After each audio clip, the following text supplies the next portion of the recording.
சேலம் மாநகரின் முக்கிய பகுதியும் எப்போதும் பரபரப்பான போக்குவரத்து நிறைந்த மாவட்ட ஆட்சியர் அலுவலக பகுதி தற்போது கடந்த 5 நாட்களாக மிகப்பெரிய ஒரு போராட்ட களமாக மாறியுள்ளது.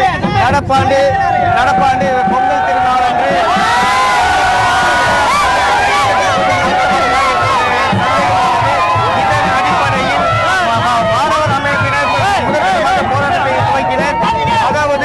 ஜல்லிக்கட்டை நடத்த வேண்டும், அதற்கு அவசர சட்டம் இயற்ற வேண்டும், பீட்டா அமைப்பிற்கு தடை விதிக்க வேண்டும் என்பன உள்ளிட்ட பல்வேறு கோரிக்கைகளை வலியுறுத்தி போராட்டத்தை துவங்கினர்.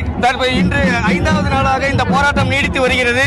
இதே போல கடந்த 4 நாட்களுக்கு முன்பு சேலம் அரசு மருத்துவமனை அருகே உள்ள இருப்பு பாதையில் பெங்களூருவில் இருந்து சேலம் வழியாக காரைக்காலிற்கு சென்ற பயணிகளை போராட்டக்காரர்கள் தற்போது வரை அதை விடுவிக்காமல் தற்போதும் போராட்டம் மேற்கொண்டு வருகின்றனர்.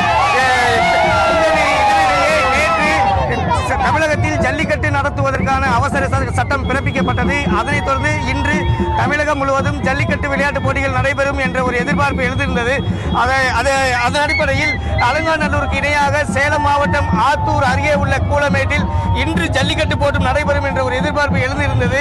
ஆனால் திட்டமிட்டபடி அரசு துறை அதிகாரிகள் ஜல்லிக்கட்டு போட்டி நடத்துவதற்கான முன்னேற்பாட்டு பணிகளை செய்ய சென்ற போது அங்குள்ள விவசாயிகள் ஜல்லிக்கட்டு போட்டியில் நீங்கள் தயவு செய்து திரும்பிச் செல்லுங்கள் என்று கூறியதன் அடிப்படையில் அதிகாரிகள் அனைவரும் திரும்பிச் சென்று விட்டபடியால் அங்கு ஜல்லிக்கட்டு போட்டி நடத்தப்படவில்லை.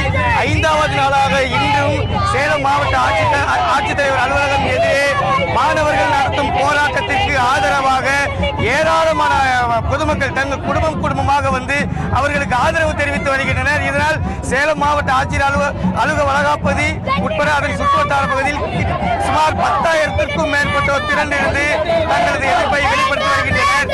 இந்த நிலையில் ஜல்லிக்கட்டிற்கு நடத்துவதற்கு அவசர சட்டம் பிறப்பிக்க வேண்டும் என்ற கோரிக்கையை முன்வைத்து போராட்டம் நடத்தப்பட்டது.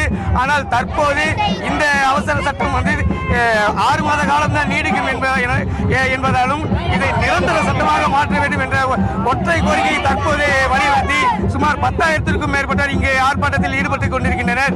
இந்த ஆர்ப்பாட்டத்தை உற்சாகப்படுத்தும் விதமாக சேலம் மாநகரின் முக்கிய பிரமுகர்களும் பல்வேறு அமைப்புகளை சேர்ந்தவர்களும் போராட்டக்காரர்களுக்கு உணவுப் பொட்டலங்கள், அதாவது காலை மாலை இரவு உணவுப் பொருட்களும் இடையிடையே குடிநீர் பாக்கெட்டுகள், தண்ணீர் பாக்கெட்டுகள், குடிநீர் பானங்கள், பிஸ்கட் பாக்கெட்டுகள் உள்ளிட்ட உணவுப் பொருட்களை கொடுத்து வருகின்றனர். அவர்கள் உட்கொள்ளும் உணவுப் பொருட்கள் சாப்பிட்ட பிறகு அந்த தட்டு இவற்றை அந்த குப்பைகளை அகற்றுவதற்காக அதே மாணவ அமைப்பை சேர்ந்த ஒரு குழுவினர் அமைதியாக இந்த சுற்றுப்புறம் சுகாதாரமாக இருக்க வேண்டும் என்பதற்காக மாணவர் குழுவினர் இங்கு அந்த குப்பைகளை அள்ளும் பணியிலும் தற்போது ஈடுபட்டு கொண்டிருக்கின்றார்கள். சுட்டரிக்கும் வெயிலையும் பொருட்படுத்தாமல் இங்கு சுமார் 10,000க்கும் மேற்பட்டோர் திரண்டிருந்து தங்களது உணர்வுகளை வெளிப்படுத்தி வருகின்றனர். அதாவது பீட்டா அமைப்பிற்கு தடை விதிக்க வேண்டும், ஜல்லிக்கட்டுக்கு நிரந்தரமாக நடைபெறுவதற்கு சட்டம் இயற்ற வேண்டும் என்ற இரட்டை கோரிக்கையை முன்வைத்து தற்போது வரை போராட்டத்தை கைவிடாமல் முன்னெடுத்து செல்கின்றனர். அவர்களிடம் கேட்டபோது தங்களது உரிமையை மீட்டெடுப்பதற்காக இன்னும் எத்தனை நாள் ஆனாலும் சரி, இரவு குளிரையும் பொருட்படுத்தாமல் வெயிலையும் பொருட்படுத்தாமல் தங்களது போராட்டம் தொடரும் என்ற ஒரு உத்தரவாதம் என்று தெரிவித்துள்ளனர். இதே போல சேலம் மாநகரம் உட்பட மாவட்டம் முழுவதும் ஆங்காங்கே மனித சங்கிலி, உண்ணாவிரத போராட்டம், சாலை மறியல், ஆர்ப்பாட்டம் உள்ளிட்ட பல்வேறு வடிவங்களில் தங்களது எதிர்ப்பை பொதுமக்கள் வெளிப்படுத்தி கொண்டிருக்கின்றனர். தற்போதும் தொடர்ச்சியாக, அதாவது சுட்டரிக்கும் வெயிலை பொருட்படுத்தாமல் கொஞ்சம் கூட மனம் தளராமலும் அதே வீரியத்துடன் அதே உற்சாகத்துடன் தங்களது எதிர்ப்பை சேலம் மாவட்ட மக்கள் தற்போதும் வெளிப்படுத்திக் கொண்டிருக்கின்றனர்.